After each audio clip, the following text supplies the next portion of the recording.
Greetings, everybody, and welcome to today's fall publishing webinar. I'm Chris Beatties, editor of Growertalks and Green Profit Magazine and e-newsletter Acres Online. I'm going to be your host for the next 50 minutes or so as we tackle today's topic. Well, you see it right there, greenhouse weed control. Now, I used to be a greenhouse owner, and I always wondered this, maybe you wondered the same thing. Why did I have such a challenging time growing the stuff that was in the pots up on top of the bench? All the while, the stuff in the dirt underneath the bench seemed to thrive. What I should have done is put the weeds in the pots and then put the pot mums and gloxinias and exocrine and things into the dirt under the benches and seen what happens. I probably would have been much more successful. But today's expert is no stranger to my webinar stage. In fact, he presented one on just about a year ago on a similar topic, weed management in container nurseries. Today he's going to take us undercover into the greenhouses, hoop houses, and shade houses to learn how to control weeds there. So with no further ado, let me introduce Dr. Joe Neal, Professor of Weed Science at North Carolina State University. Welcome, Joe. Well, thank you very much. Can you hear me all right?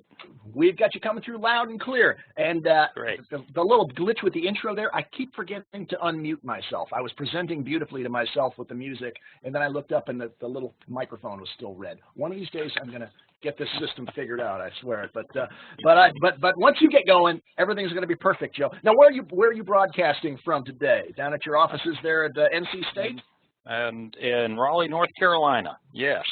Beautiful Raleigh, North Carolina. Beautiful. Now, one thing I always wondered, why did you get into weed science? Why not floriculture with all those pretty flowers? What was it that drew you to weeds? Well, you know, I am fortunate in that I could have gone into almost any area of horticulture and really enjoyed the work. So I was really enjoying the science behind how growth regulators worked. And in research arenas, I saw that the people who were studying how growth regulators worked were not getting jobs. But all of my friends who were studying how herbicides worked, they were getting jobs. So it was a very pragmatic decision. Well, and as I know from attendance today, weeds are a problem. They are not going away. I'll tell you that. So anyway, so that's Joe, and of course, as usual, your host is working the controls from high atop the Ball Publishing broadcast studios just west of Chicago. Now, a couple of housekeeping things. We have to give a big shout out to our sponsor, BASF, for making this webinar free to all of you out there. So thank you, BASF, for that.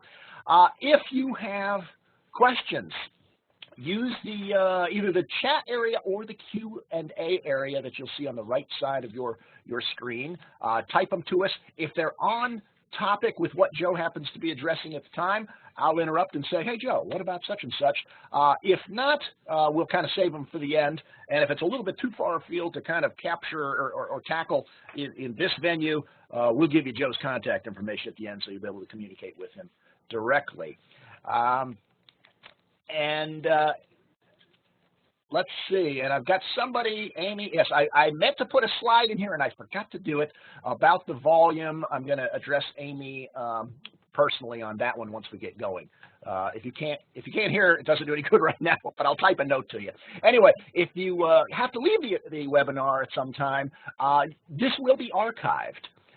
Just go to ballpublishing.com/webinar. It's the same place you signed up, and by sometime this afternoon or certainly tomorrow morning, it'll be all set. So that said, Joe, you ready to go? I'm ready. All right, take it away. All right. Well, welcome everyone. And today I'm going to focus on weed management in greenhouses and other similar covered structures. And because we have so few tools available for weed management in terms of very few herbicides that we can use in covered structures, we really have to focus on rule number one, and that is to start clean, stay clean. Now, rule number two, see rule number one, right? So that is pretty much it. So any questions from the crowd? I think they got that one. Only 2 rules. Only 2 rules. Yeah. So we finished a little bit early today. You sure you don't have any questions? Okay, just kidding. We are going to talk about the principles. So let's get into what we can do about greenhouse weed management. Let's move forward. So one of the first things we've got to make sure we're clear on is what is and what's not a greenhouse when it comes to the registration of pesticides and what you can and cannot use in terms of herbicides on your or within these structures.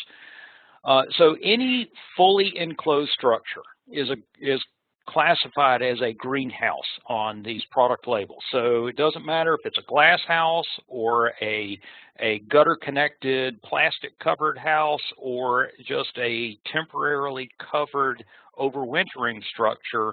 All of these things that are fully enclosed are considered greenhouses. And there are very few herbicides that are labeled for use within these fully enclosed structures. Next. And if you think about it, it's obvious why.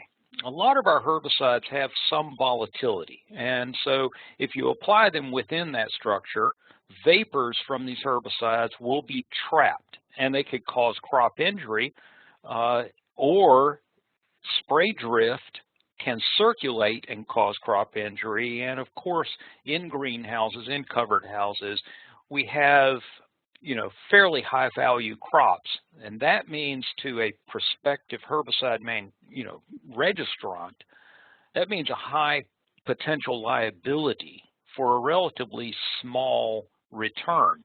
Therefore, very few herbicides have been registered for use inside greenhouse structures. And I'm always asked, what about other kinds of structures, partially covered structures? Well, in the photo here, you have a shade house. This shade houses have free airflow. So shade houses are not considered greenhouses. They are considered outdoor production facilities from a product registration perspective. Okay, but what about the other structures that may be partially covered? Next.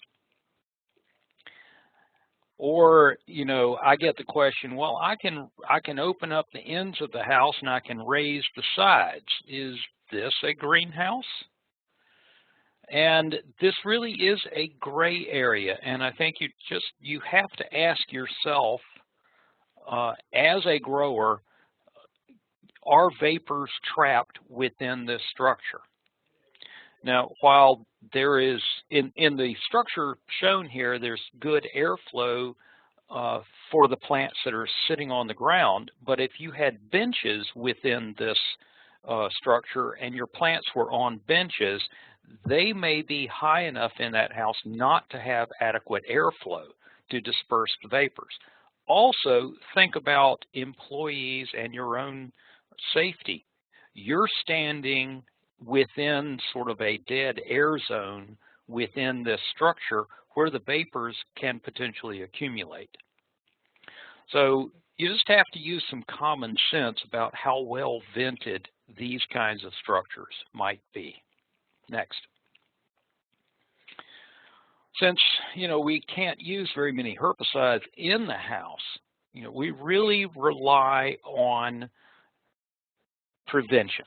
Preventing weeds from getting into our crops by controlling those weeds in and around the greenhouses with exclusion and sanitation. We have some residual herbicides we can use in and around the greenhouses, and we do have post-emergence herbicides that we can use within and around the greenhouses.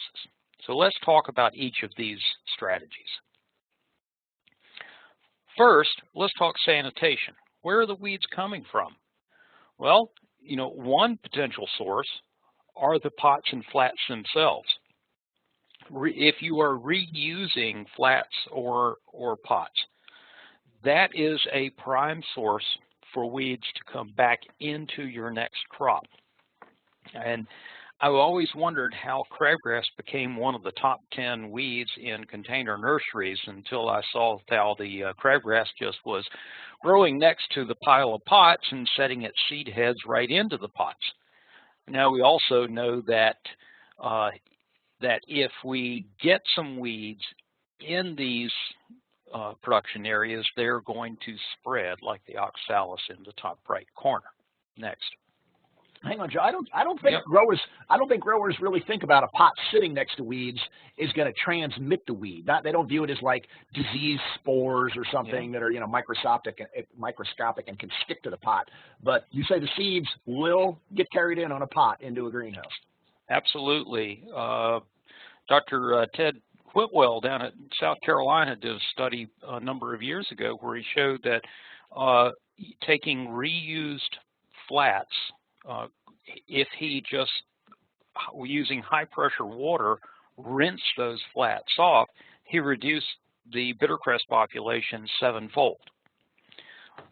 It didn't eliminate it though, it just reduced it, because a lot of our weed seeds have sticky membranous structures when they are first shed. Most greenhouse growers are familiar with oxalis seed. When they shed in the greenhouse, they can shoot for quite a distance and then stick to the sides, the walls, the glass, the plastic, and they stay there for a while, and then as the seed dries, it will then fall off to infest a new crop. But they can stick to the edges of pots and flats quite readily. They're not just sticking to your dog, in other words. No. All righty. So what can you do about that? Well, one, of course, you use new flats and pots as much as you can. But if you're reusing flats, then what can you do about it? And I just want to show you this picture. It's a greenhouse production for tobacco transplants, and they use float beds, and they get a lot of disease pressure and a lot of algae growing in the styrofoam trays, and as you might imagine, with all of this water, their problems with disease transmission was huge in those flats that they reused every year. Next. In this image, you can see how a disease just started getting going in those flats. So the tobacco transplant people found that they could steam those trays. And steam heat works really well for disease control. They would steam they started out by trying dry heat, just sort of bake them. That didn't work. But steaming for 2 hours, it worked great, and they thought, well, how long do we have to steam it? Well, steaming for 30 minutes gave the same level of disease control in those tobacco float trays.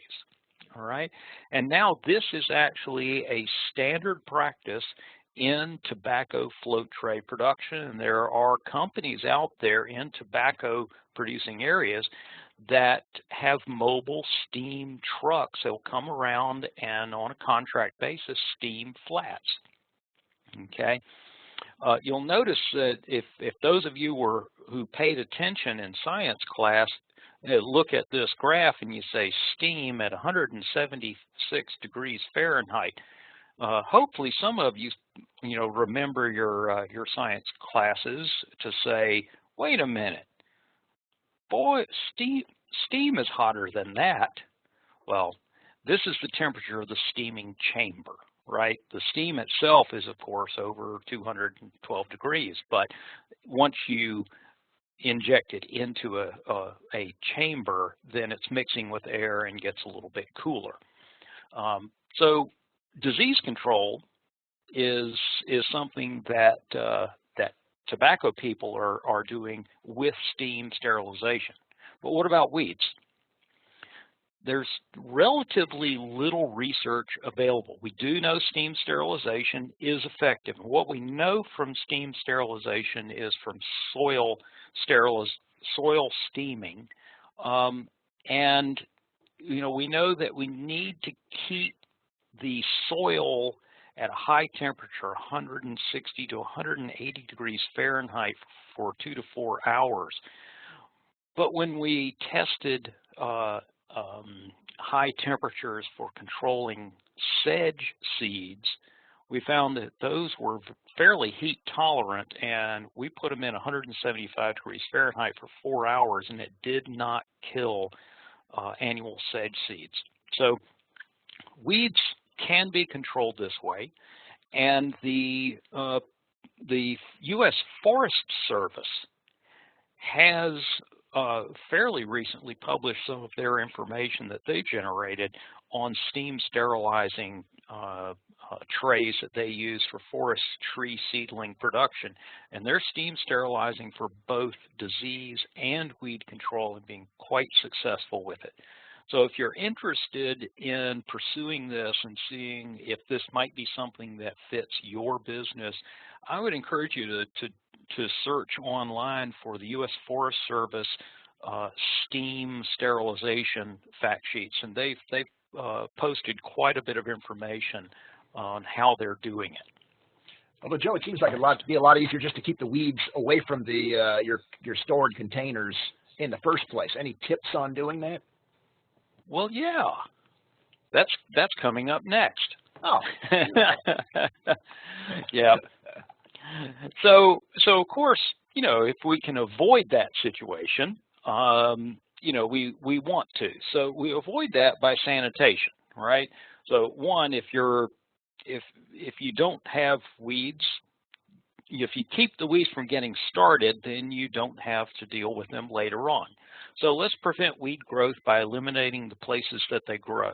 Okay, and that of course is easier in a brand new greenhouse where you've got poured concrete floors and you can pressure wash them and keep them clean, but not as easy in the older houses. Next. Okay, and why is this so important? Well, I mentioned oxalis or wood sorrel earlier and how it can shoot its seed up to 12 feet from the mother plant. Bittercress can throw its seed 6 feet. Spurge actually will throw its seed 2 to 3 feet.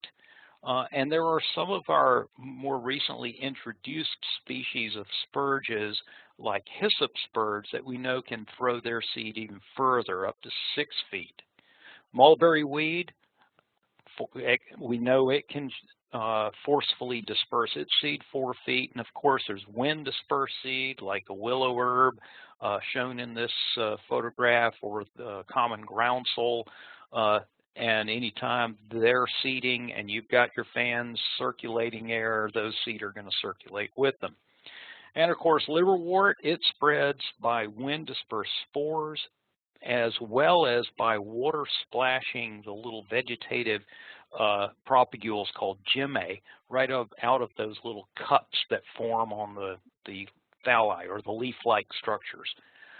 So if you look around your greenhouse and you see these weeds growing on the edges or maybe even just outside of the greenhouse, you know, remember that those plants can move very quickly into your production areas. They can move from the ground up to your plants on benches.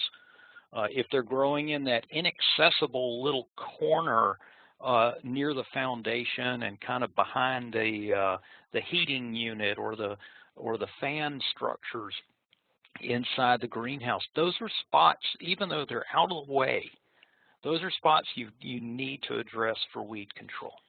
Next.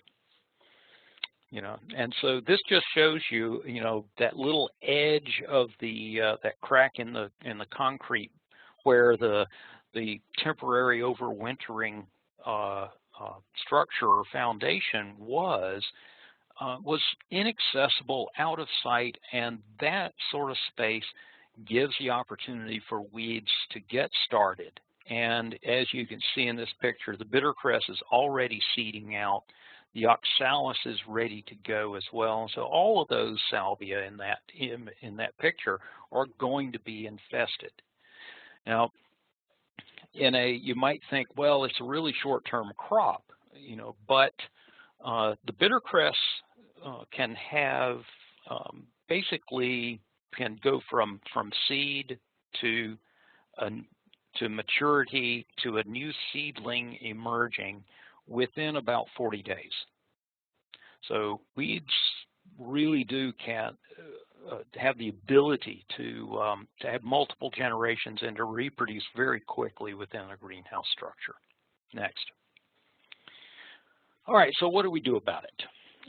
Again, if you've got benches, try to create an environment less conducive for weed growth. Put down, instead of gravel, use a geotextile or a plastic mulch. It's easier to clean off in between crops. Gravel is good for a while, but as you know, in a greenhouse, there's always spillage that happens. And as that gravel fills with spilled media, then you start to get a lot more weed growth in the gravel. So sanitation is critical. Next. Now, when the weeds are growing in that gravel or in the seams between the ground cloth layers, there are some chemicals we can use in greenhouse. For pre-emergence residual weed control, we have 3 herbicides labeled for this purpose: Bare Spot, Marengo SC, and SureGuard. And I want to point out at this point that rock salt is not an herbicide, and it is not recommended for this purpose. Okay. Well, let's talk about each of these products individually. What are their strengths and weaknesses? Bare Spot is a combination of sodium chlorate and sodium metaborate. Basically, chlorate and borate salts, of sodium salts. It's non-selective, and as long as the salts are not washed out, it will stick around and it will control weeds. Basically, it's salting the soil, and the chlorate and the borate are actually more toxic to plants than typical rock salt. It kills existing vegetation. Again, salting the earth is going to desiccate the plants, kill the roots off, just like if you spilled too much fertilizer on a plant. This is labeled for use in greenhouses, under the benches, on walkways, and around the foundation, but of course not in the crops. I mean, you wouldn't put salt in your potting mix.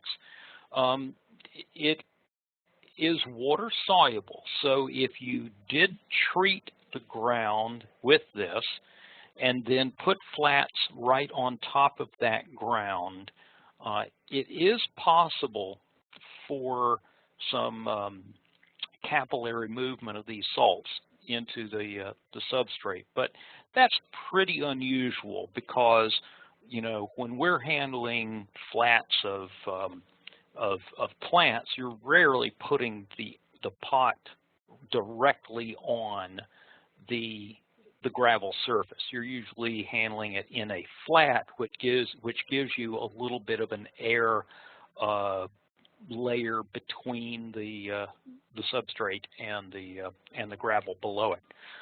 But if for some reason you had water standing in that area, that water standing in that area would get the chlorate and the borate salts in it, and that could go in. So just something to be aware of.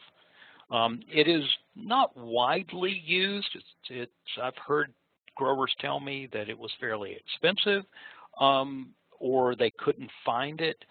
So some distributors do carry it, but most do not. But most distributors can get it. If you wanted to try some, talk to your pesticide supplier. If they don't have it in stock, they can probably get it. Next. A product that is more widely used now is a traditional pre-emergence herbicide called Marengo SC, the sprayable formulation of indaziflam. Now, Marengo granule is fairly widely used as a pre-emergence herbicide in container production of woody ornamentals. It is also used under a different trade name for pre-emergence weed control in lawns and landscape beds. So it has good safety around woody ornamentals. Now, it is labeled for use inside greenhouses for sanitation treatments on the floors and around the foundation, not in the crops. So this is the sprayable formulation of Marengo for application to the floor before you bring a crop into the house. It can be used in enclosed structures. It lasts a good long time. It is recommended that your production range be empty at the time of treatment, but it is not required. Okay, if you have crops in the house, you have to be very careful not to have any spray drift or movement of your spray to the crops. Okay, because you can get injury, particularly your greenhouse crops can be quite sensitive to Marengo. All right. Ideally, you want to treat the gravel, then water it in, and then you can move the crops in essentially right away. Okay. The other pre-emergence herbicide that is widely used in greenhouses is SureGuard. Next slide. Now, SureGuard has been on the market longer. It is also labeled for sanitation treatments on the floors, not on the crops in these covered houses, but on the floors for sanitation. It can also be used in enclosed structures, but in this case, the house must be empty at the time of application. You need to water it in and then wait 24 hours before you bring plants into the house. Now, why is that different than Marengo? Marengo has very little volatility. Okay. In fact, we typically think of it as just non-volatile. SureGuard has some volatility. So you want to water it in, and then you want to give it 24 hours, preferably with the fans on to vent the house, to make sure that first bit of volatilization, the vapors that come off of the gravel, you want that dispersed out of the house. But that's, this is much better than we used to have, which was nothing available for use in greenhouses. So you have basically two products that you can use. You've got the SureGuard, you've got the Marengo. Now, how do they compare? Next slide. And basically, they're both very good pre-emergence herbicides. Okay, bittercress, both of them are good. SureGuard may be a little bit better. Grasses, Marengo is better.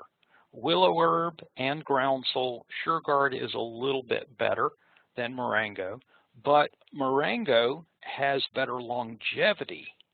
In other words, it's going to last longer. But these differences in efficacy, particularly with bittercress, those differences in efficacy are very, very subtle. And you're not going to see huge differences.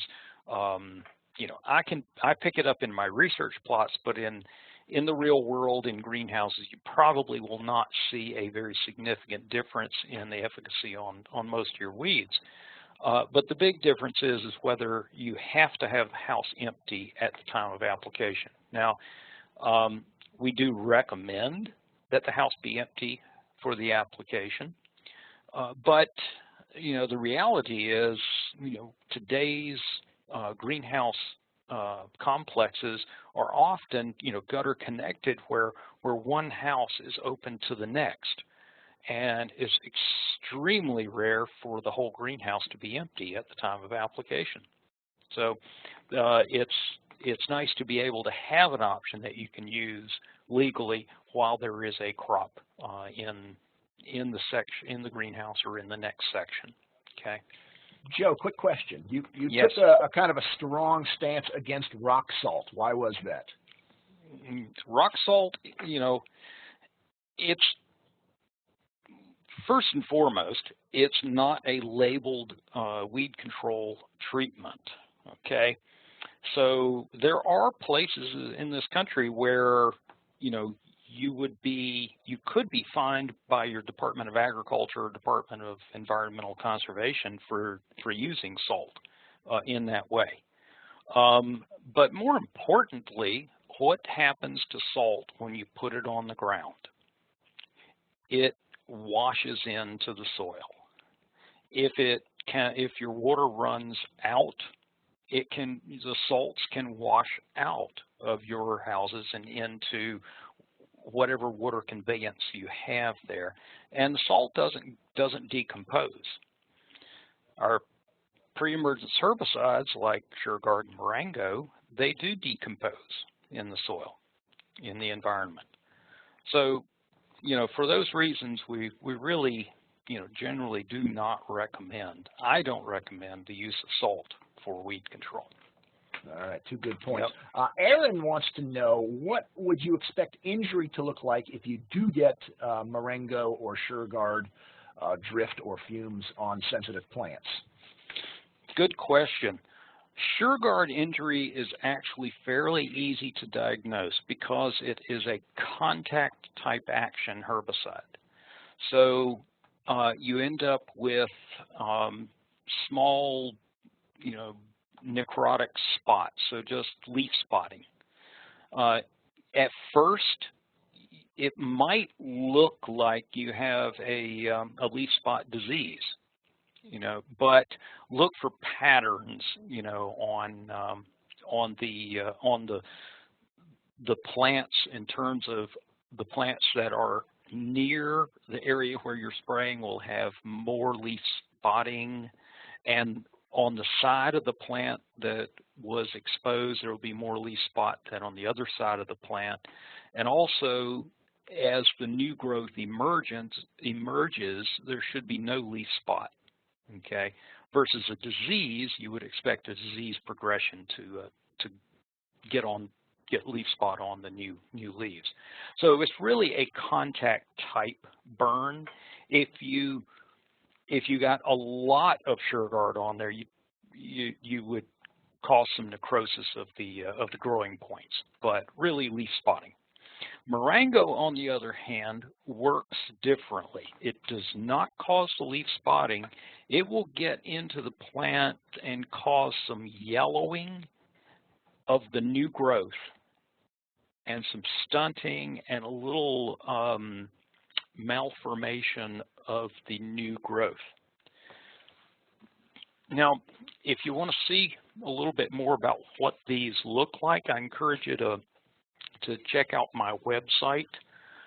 We have a whole section there on herbicide injury symptoms on ornamentals, and I've got some pictures of both SureGuard and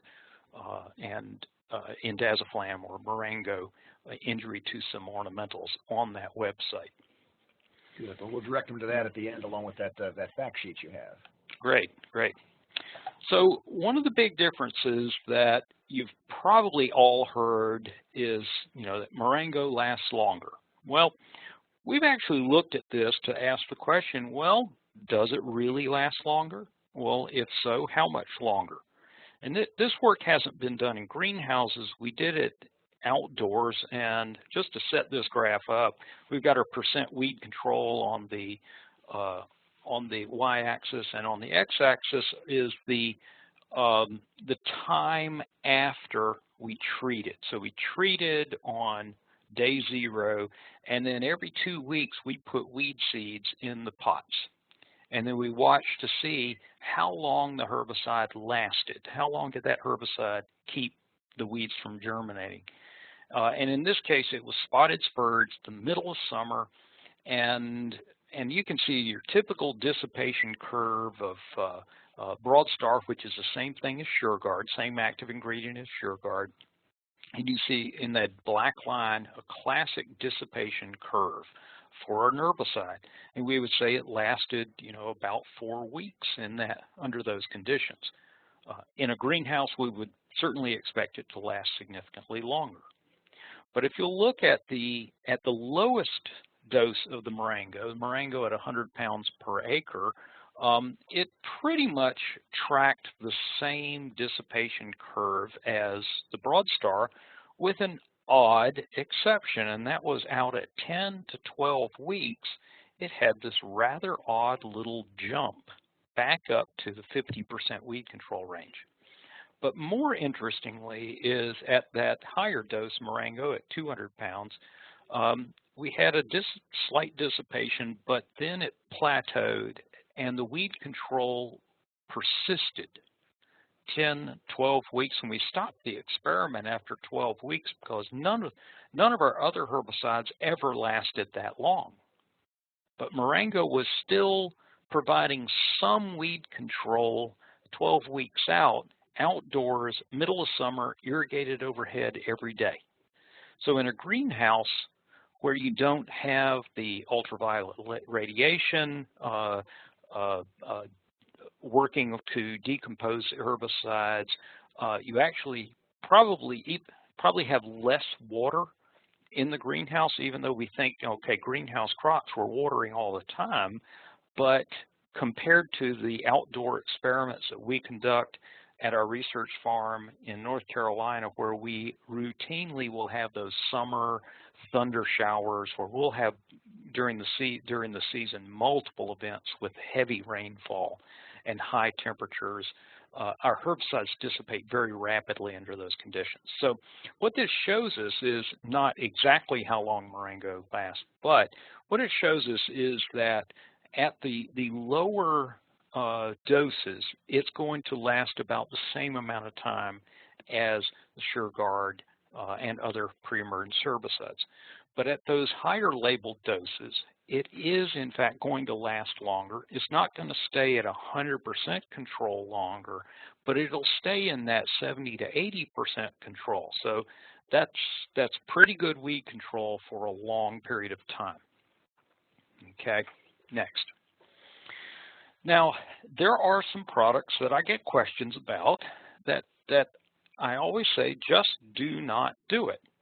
We do not use Goal, Reflex, Dimension, Ronstar, OH2, OO, Tower, Pennant Magnum, Stinger 2,4-D. None of these products should be used in greenhouses because, for the most part, they're fairly volatile. Okay. Would you put Reward in that same category? No, Reward is not volatile. So I'm talking about the pre-emergence herbicides right now, and in primarily, but we'll get to, we can use Reward because it's not volatile. But this is, you know, just a short list of the things that you should not use, and it's real critical. If you have any questions about this, and we'll have a link to my fact sheet, just look at the fact sheet on greenhouse weed control of what you can use. And we have herbicides you can use, so don't go out and try something that is not labeled for the greenhouse. That usually results in crop injury and problems, okay? There's a reason it's not labeled for the greenhouse. There's a reason it's not labeled. Now, that reason may be the company just doesn't want to register it, or the reason may be that you will probably damage your crop. We just had an incident recently where a greenhouse operator used Pramitol for weed control around the foundation of the greenhouse. And Pramitol is volatile, it's water soluble, it's persistent. Okay, I get called on an incident of Pramitol use in greenhouses about once every 10 years over the course of my career, and it's always really bad. Why this continues to happen on a fairly regular basis, I'm not sure, but great. The most important thing is if it's not labeled for use in the greenhouse, just don't do it. Let's just work with the products we have. All right, that was my buddy Victor was asking about Reward, and we're going to question about Gallery as well. So address those when the appropriate time comes. Well, Gallery, let's talk about that right now. Gallery is not labeled for use in greenhouses. Simple as that. End of story, Carrie. End of story there. Can't use it. Yeah. Carrie, right. yeah, it is not labeled. Now, it is labeled for use in most woody ornamental plants and a few herbaceous plants. So if you open the house and have good ventilation, you can keep it open for a couple of weeks then you can use products like Gallery or even Surfland in those situations, as long as you have a couple of weeks before you cover it up, right? So you got to give it time to get initial volatilization done. Yeah. Can you see Dan's question that just came in? I cannot see it. How does prodiamine compare to SureGuard as a pre-emergent on roads and ditches in a nursery? Okay, and that's outdoors. That's a good question. For the vast majority of the weeds that you'll encounter, you'll find very little difference between prodiamine or Barricade and SureGuard and Marengo in terms of overall efficacy. There are exceptions to that. If you have common groundsel, Barricade is not very good on it. Okay. If you have doveweed, Barricade doesn't work on it. Okay. If you have annual sedges, well, the SureGuard doesn't work on that. The Barricade's not as good, and actually the Marengo's not that great either. So there are some differences between them, but on things like spurge, you're going to find very little difference. Okay. What you will find is that outdoors in the summertime, your prodiamine is going to decompose more rapidly than Marengo or SureGuard. Okay. So it's actually quite, it used to be one of our more commonly used sanitation treatments in outdoor container nurseries for gravel treatments. But the SureGuard and the Marengo have taken more of the acreage because they just tend to work overall a little bit better. All right, we've had a couple more questions rolling in. We'll tackle those near the end. I think I'll let you keep going, but we won't skip over them because people want to know specific product crops, specific products. So there you go. Yep, let's go. So what about post-emergence? And this is really getting to that question about reward. Post-emergence weed control means after the weeds are up, what can we do? So you used Marengo, but it only gave you 80% control. You still have a few weeds popping up. Or you've got weeds in the house, you've got to clean them up and then put a residual down. What do you use? Fortunately, we have several tools available, but you want to kill the weeds before they can go to seed. Okay, so next slide. What can we do? We have quite a few non-selective herbicides available. We have Reward, Scythe, Finale, and Glyphosate, several different formulations of glyphosate, okay? And they are all non-volatile, non-selective, okay? The Reward and Scythe are contact action only. Because they are contact action only, they can be used for cleaning up weeds while crops are still in the house. Okay. Finale, some people think of that as contact, but I like to think of that as sort of locally systemic. It translocates a little bit in the plants. So, you know, it gives you a little better weed control of larger weeds than would Reward.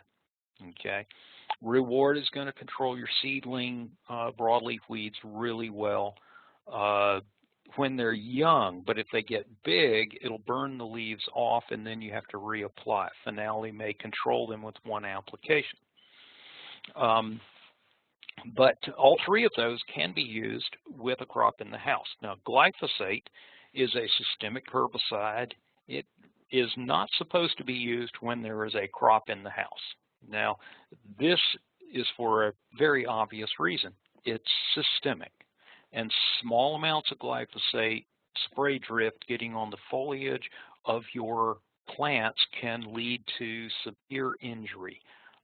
to a greenhouse crop. Even if it doesn't kill the crop, it can really stunt it and slow it down and prevent flowering and cause malformed leaves. So that is best used as a cleanup treatment between crops. If you've got, a stand of oxalis that's well established, it has rhizomes, stolons down in the gravel. You can clean up that oxalis with glyphosate in between the crops. Okay. These products really are for use for sanitation in the gravel around the greenhouse, under the benches. Now, one of the big differences is the REIs. Okay, Reward and Scythe, you've got a 24-hour REI into the treated areas. Finale is a 12-hour reentry, and Roundup Pro is a 4-hour reentry. Some of the other generic glyphosate formulations have 12-hour or longer reentries. So you just have to keep that in mind. For the different formulations of glyphosate may have different reentries intervals. Now, what does it mean? What does that mean, reentry, the REI? Okay. What that means, it doesn't mean you cannot go into the house before that time. But what it means is, if you are going to be in the area that was sprayed, you have to be wearing protective clothing to enter that area. So if you've got concrete walkways that you're not spraying, and you're going to be walking down that concrete walkway, and you're really not at risk of coming in contact with any of the weeds that you treated around the foundation of the house, then you don't need the protective clothing to walk down that concrete walkway. But if you have weeds under the benches next to that concrete walkway, or weeds growing in the cracks of that concrete walkway that you have sprayed, then you have to wear the approved protective clothing that is listed on the label before when you enter that area, before the REI has expired. Okay. And keep in mind also that the REI may be as simple as shoes, socks, and long pants. Okay, so it may not be a serious problem for you to get back into the space. Okay, but check the label for those REIs and the protective equipment required. There is one systemic selective herbicide available called Envoy. That is for grass control. That one actually can be used in the crops if you happened to have some annual grasses, some ryegrass, or some annual bluegrass that came up in your crops. You can use Envoy to control those grassy weeds, either on the ground or in the crops. But it's not widely used because the grasses don't tend to be as much of a problem in greenhouse crops. Okay, next. So let's talk about these products. Glyphosate, lots of different trade names: Touchdown Pro, Roundup Pro, many others are labeled for use in greenhouses.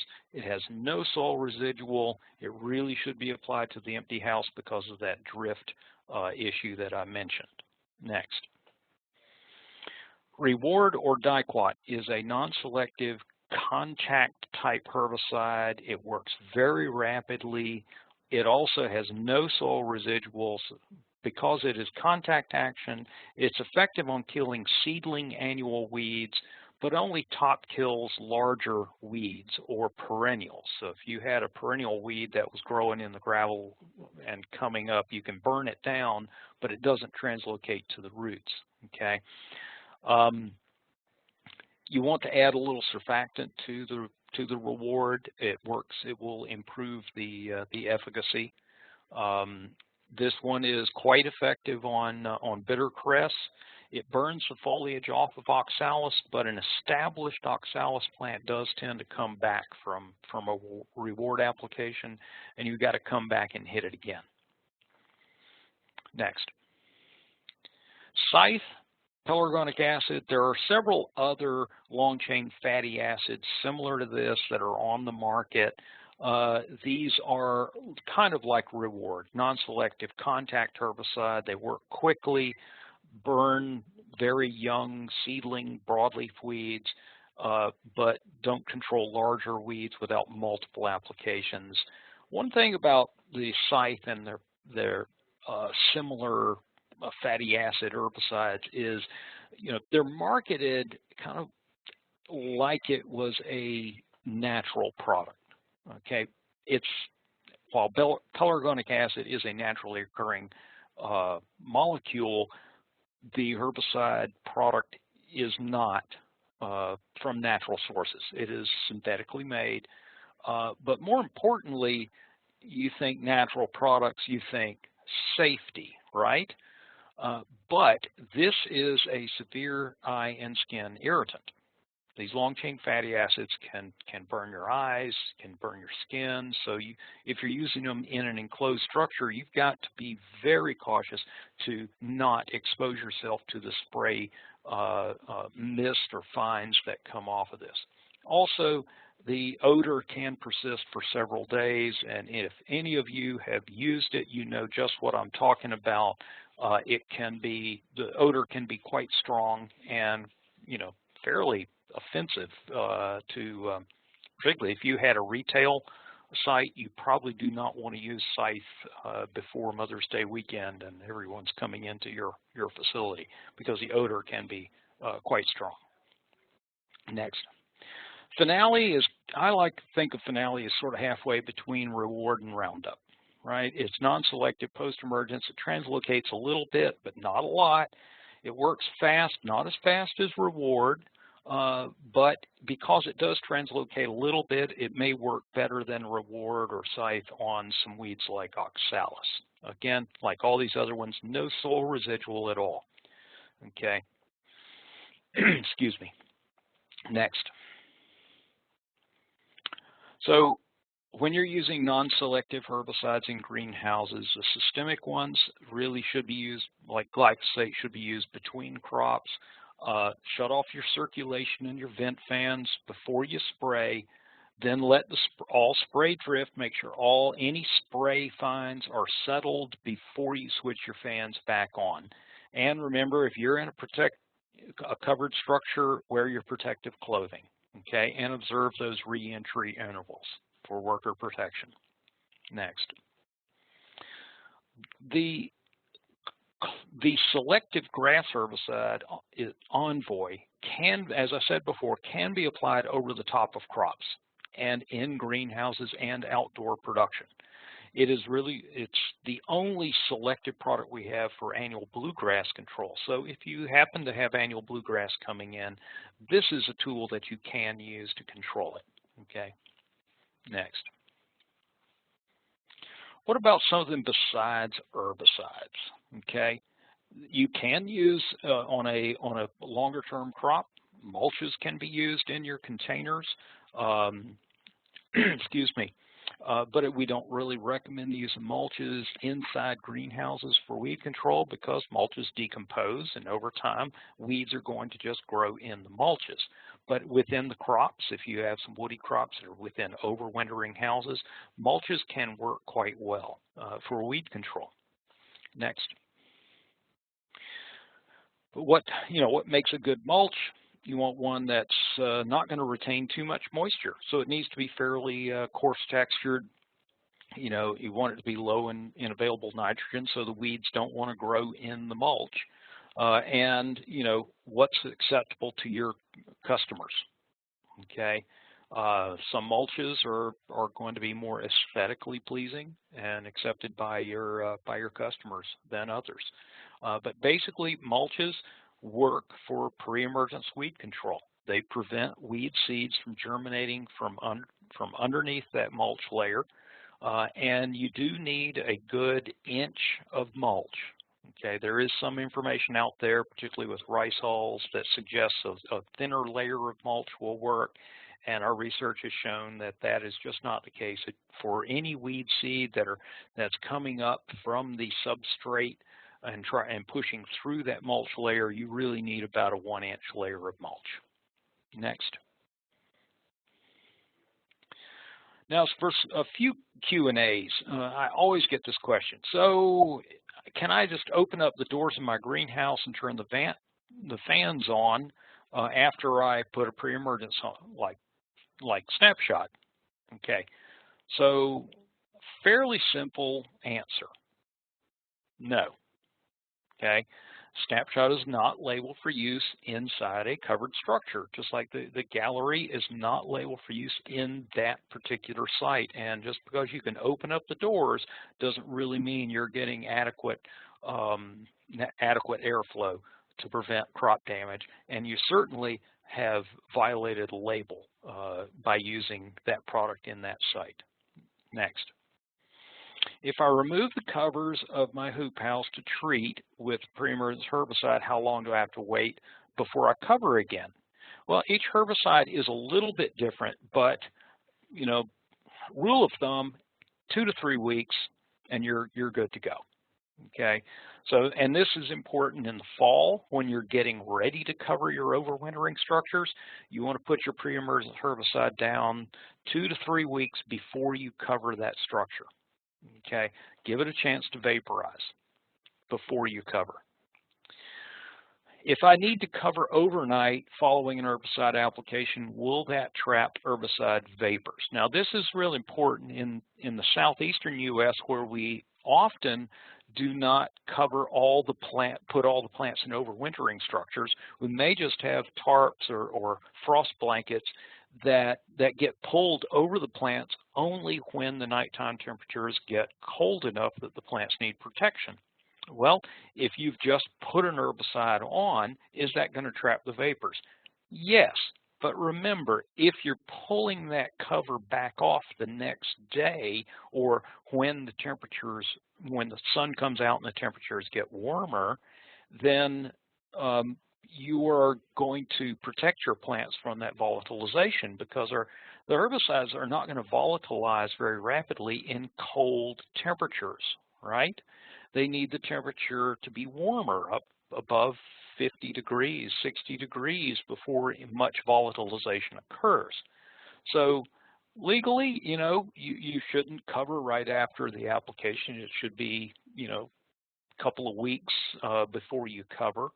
But if I were a grower of outdoor production and I needed to cover to protect my plants from a hard frost at night, and I just put a pre-emergence herbicide on the day before, I would go ahead and cover because you're going to lose the plants if you have that hard frost. But you're likely not to have any problem at all with the herbicide as long as it is that cold.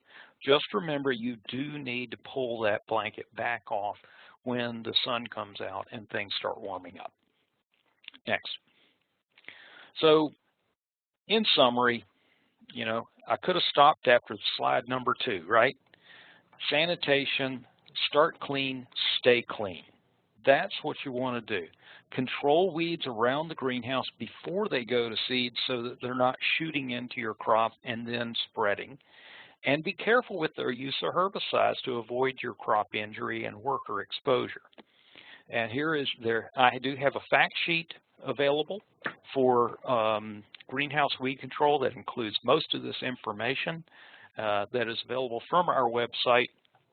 I mean, if you wanted to simplify your search, just go on Google or any search engine, type in Joe Neal greenhouse weed control, and this website will pop up. All right, and you'll be able to get that again if you watch the archive. That URL will be right there if you haven't had a chance to jot it down.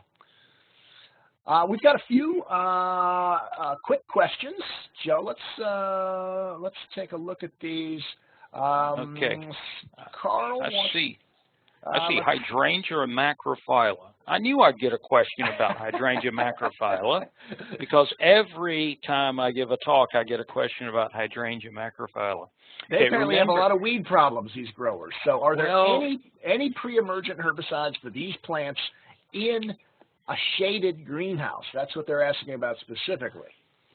In a shaded greenhouse. So if it is a greenhouse, then you should know that I've already answered that question, and the answer is no.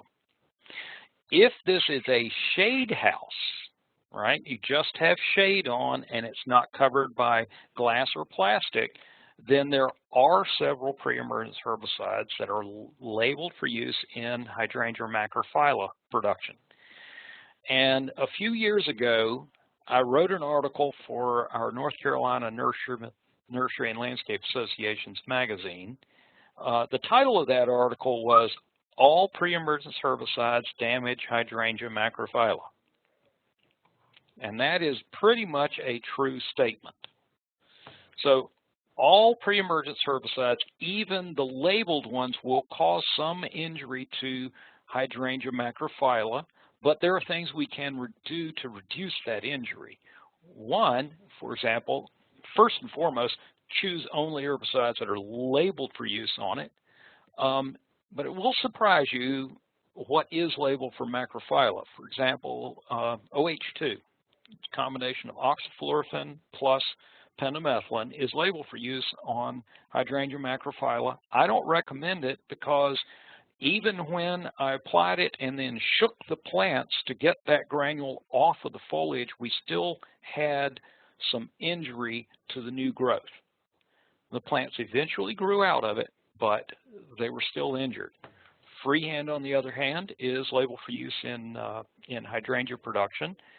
And again, if you don't get the granule out of the growing point, you need to shake that granule out of the growing point, otherwise you'll kill the growing points. Okay, and then if the growing point is damaged, the plant does not recover from that damage. And even if you go in there and then prune out the damaged growing points, you still get a 20% reduction in regrowth. So you can expect with an herbicide, even if you shake those plants and get the granule off of it and you avoid that tip damage, the plants grow, they grow normally, they look fine, but you can expect occasionally about a 10% reduction in growth. It happens, not every time, but occasionally. In other words, if you're a hydrangea grower, you better be really good at sanitation. Yeah, and that's why we see a lot of hydrangea growers adopting mulches for weed control. There you go. All right. Oh, go ahead. Well, my friend Carl is asking about bare spot, which you mentioned at the very beginning. He wants to know about the persistence or the longevity of that particular product. It just depends on how much water you put on it, because it is a salt. So the more water you put on the area, the faster it will wash away. I've talked with some greenhouse operators that used it, and they got more than 6 months of residual control. And I talked with one that said they had 9 months of residual control and another one that had only a few months of residual control. And probably a function of how much they applied and how much water was going on it. Now, Joe, do you not have the same runoff concern with that type of salt as you did with the rock salt? I do. Okay, all right, good point. But it's labeled. But it's, at least you're doing it legally when you're running. It is legal. Yes. All right. What would you recommend because you're the expert, as a pre-merge around roads and ditches for broadleaf and grassy weeds? Good general question. General question for pre-emergence around the nursery, around the facility. By far the most popular two products used in the industry right now are Marengo and SureGuard. Not used together, but either one. And I would encourage you to think about not choosing one and using it over and over again. Particularly the Marengo, it lasts a long, long time. So if you used Marengo, say in the winter, but you need to do something else later in the summer, I would rotate to SureGuard for that treatment. Do we have to think about resistance with herbicides? We do have to think about resistance with herbicides. In nurseries, we have not encountered much over the years. Many, many years ago, we had when we used a lot of simazine, we had groundsel resistance. The good news in nurseries is we use a lot of different herbicides with different modes of action, and we don't tend to let our weeds. Hopefully, we don't let our weeds get out of hand, right? And build up populations of resistant weeds. So thus far, we have not had major issues with herbicide resistance in nurseries. There have been reports, suspicions of some spurge that was not as well controlled by barricade or prodiamine as it used to be. Could that be resistance development?